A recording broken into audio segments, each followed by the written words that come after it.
Hi, today I'm going to be reviewing the video on demand service known as Blink here in the Philippines. Now, for my regular subscribers who are wondering if I'm still planning to do solar power videos and 3D printing and that kind of thing, I am still doing those videos. For instance, I have this portable solar unit that I'm going to be reviewing very soon. This is by Pacquiao and it just unfolds like that for 2 panels and it has a USB output, so stay tuned for more videos like that. So I recently reviewed HOOQ, which is with Globe obviously, and then IFLIX, which is with PLDT. So who's behind Blink? Well, Blink is operated by SM and Solar Entertainment. So those are 2 big names. Obviously Solar Entertainment in the TV industry and SM in the movie industry. Of course, they do a lot more than that, but relevant to Blink would be those. Imagine the power of SM behind a online video on demand service, especially since they already have the contacts, since they already have so many cinemas. So it's quite a promising prospect. Now, at 250 peso a month, Blink is pretty much the most expensive streaming service here in the Philippines. IFLIX is just 99 or 129, depending on whether you're a PLDT smart customer, and HOOQ with Globe is just 199 peso. They also have the smallest library. At the time of shooting this video, they only have 90 movies on the site and 42 TV shows.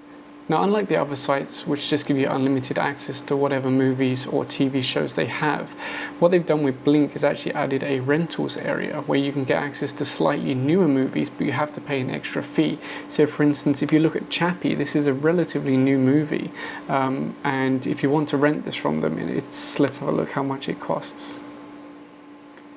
So you can see here it says 99 peso, and that gives you 7 days access. So they give you access to newer movies, but you do have to pay extra for that. And I guess that's the benefit of SM behind this project, because they already have those contracts in place with big movie studios. Now, their website is hosted with Amazon AWS, and for some reason they've put it in the Europe region. I don't know why they've done that. You'd think they would choose the Asian region, where it would go to China or Singapore or Japan, somewhere closer to the Philippines. It's not a big deal because their content delivery network is separate to the website, but it's just something I noticed and thought was a bit strange. Now, the content delivery network serving up the videos is Limelight, and their servers are in Hong Kong, which makes sense because it's very cheap to rent servers in Hong Kong or to co-locate, and bandwidth is pretty cheap compared to here in the Philippines. And the Philippines has such good connections with Hong Kong that the latency doesn't make much difference really. Now, when you look at the website itself, you can tell basically that someone threw this together in just, I don't know, maybe a month or so. They've really not put much effort into this. This is the kind of thing that you just throw together as a prototype. But SM are already advertising this service and they're already taking money from people. To give you an example, if I go to Blink Unlimited, you would think that there would be a page where you could see all the movies, right? But no, the way it works is that it just goes in this little section here, see all movies, and then it just shows 4 at a time, and then you have to go next page, and wait for 4 to load, then you have to go next page. Are they serious? Why aren't these headers clickable to take you to a page that has all the movies? You have to sit there and go through page by page with just 4 results at a time. That's ridiculous, and it's the same for the TV series. So when you do select, say, a TV series like CSI, you'll go through to a page like this, and once you scroll down you can see the different episodes. Now, it's not the most user-friendly interface, but it's good enough. You can change seasons. For instance, you can see I've got the seasons here. They don't have all the seasons, they just have some, and then you can select an episode. Now, this is where things go wrong, because 99% of the time it won't stream. It will give an error message which says the content cannot be found, or it will give an error message saying you don't have a license for this content, or most of the time it won't give any error message and it will just sit there spinning and spinning and spinning. I do have some footage of it actually working and I'll cut that in, but I have to try maybe 50 or 60 videos before one of them finally loads. So it doesn't really work basically. And for those of you who think, well, that's because you're using a Mac, well, that's not the case, because even when I tried it on Windows, I have the same issue. Actually, on there I get a lot more of the license not found errors. So I also cut that footage in, but basically it just doesn't work. I'll try and load a movie and you'll see that as well. Sometimes it works, but most of the time it doesn't. So let's try and load this movie.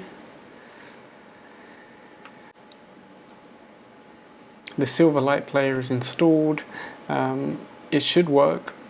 And when I checked my router to see how much bandwidth is being used, it's basically nothing. So it's not like it's sitting there trying to buffer, it's just not doing anything. And if I watch the network requests of the browser, it's not doing anything. So I suspect that it has an error message, but it's just not displaying it. And then sometimes it does display the error message. Now, for some of you, this might be bringing back some memories, because Blink were the company who were meant to stream a big Pacquiao fight a few years ago, and basically the whole thing just crumbled. They couldn't handle the subscribers, and people either couldn't get connected, or they were getting disconnected, or the stream kept buffering, and it was a big disaster, a major PR disaster. So this is bringing back some memories. Now, Blink do have a mobile app, and surprisingly it actually works. So I'll bring the camera closer and I'll show you that. So here's the Blink app on Android, and it's actually a lot better than their desktop website. You can easily scroll through and see all the movies. Again, it's kind of sloppy, like when you look at the menu here. Again, it's something that someone's just thrown together in a very short time, but it's better than the desktop, and at least you can actually watch a movie. So if we open Hancock, click play.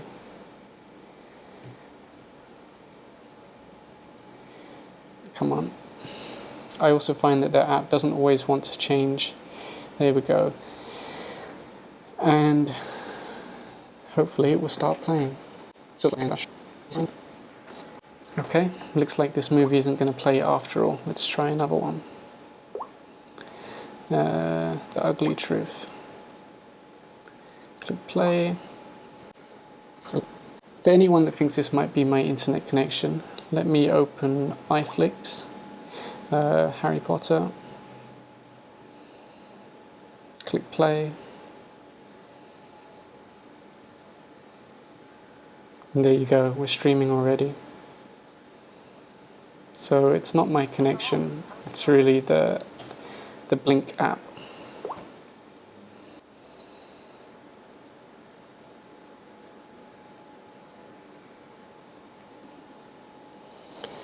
Yay, finally we're actually streaming something.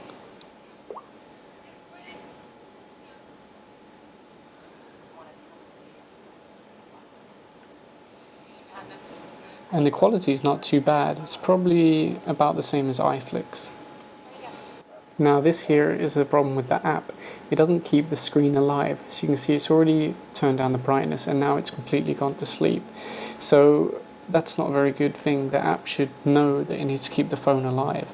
You can change the settings, but then you're going to be losing all your power saving settings, so that's not great. You don't have any control of subtitles or quality or anything like that. It's basically play, pause, and move around the storyline. There's no downloading like HOOQ, but iFlix also doesn't have downloading.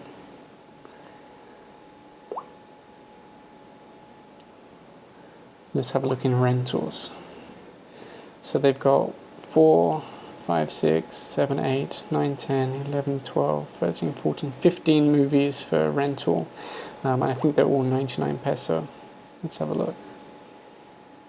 It doesn't say, let's click play.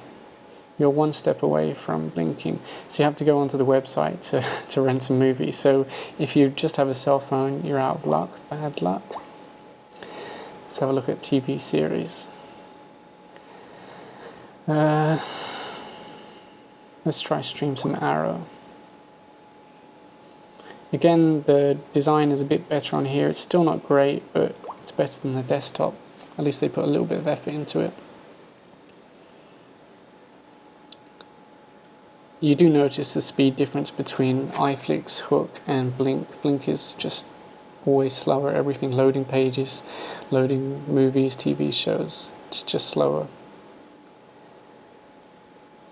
I don't know if this is even going to load. Let's go back. Let's try another one.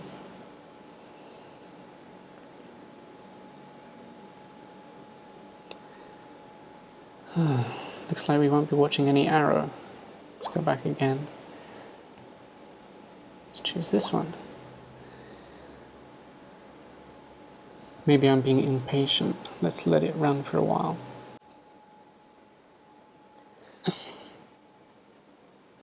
It's taken so long that the phone wants to go to sleep.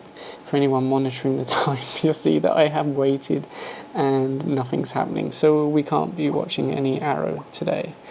So that's the mobile app. It's not very reliable, it's not very fast, it's not very user-friendly, but it does work sometimes. Let's try the live TV. Oops. Can't believe I had to pay for this. What a joke.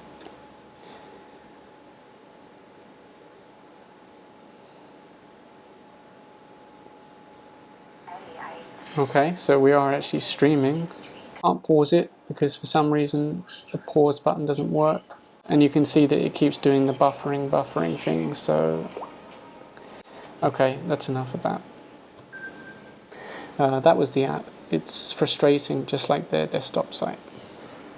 So you can have up to 3 devices registered with Blink, and then whenever you try to log in a 4th one, it's going to come up with an error message, and then you have to remove one of the old devices to add the new one. It becomes kind of tedious, but that's just the way it is.